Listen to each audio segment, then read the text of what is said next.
On ne parle tant de mémoire que parce qu'il n'y en a plus. La phrase est de Pierre Nora dans son très beau livre « Les lieux de mémoire ». L'idée est vraie, nourrie de la crainte que l'oubli puisse un jour être vainqueur. Pourtant, elle ne tient pas compte des voies de la conscience et des repères que constituent les célébrations. Rythmant les années de notre existence, celles-ci constituent l'héritage historique de la France. Elles permettent aux Français de construire à travers le temps leur identité nationale. Elles participent toutes d'une même volonté, tenter de conjurer l'accélération du changement pour empêcher une irrémédiable rupture avec le passé. Le 16 octobre fait partie de ces dates qui méritent la réflexion individuelle et collective. Nous commémorons en effet l'inhumation dans la nécropole de Notre-Dame de Lorette du soldat inconnu mort pour la France en Afrique du Nord. Dans de nombreuses villes de France, devant l'Arc de Triomphe ou devant un modeste monument aux morts, les hommes se recueillent sur le souvenir d'un combattant tombé pour la paix.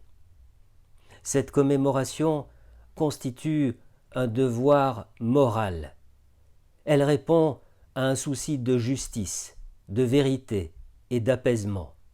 Le souvenir des soldats morts pour la France sur la terre d'Algérie rappelle des événements dramatiques de notre histoire et se doit d'être inscrit comme tel dans la mémoire collective de notre peuple.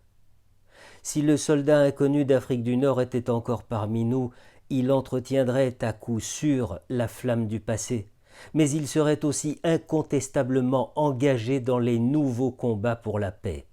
Là est aussi l'esprit de la commémoration. Celle-ci, en effet, ne nous donne pas seulement la possibilité de renouer les fils d'une mémoire déchirée, elle nous offre le sens de la durée, elle nous invite par là même à nous engager dans de nouveaux combats. À quoi servirait en effet de se souvenir des horreurs d'hier si nous ne mettions pas toutes nos forces à lutter contre les horreurs d'aujourd'hui? Il faut parler du passé, bien sûr, car ne pas en parler, nous dit Elie Wiesel, c'est donner raison au bourreau qui tue 2 fois.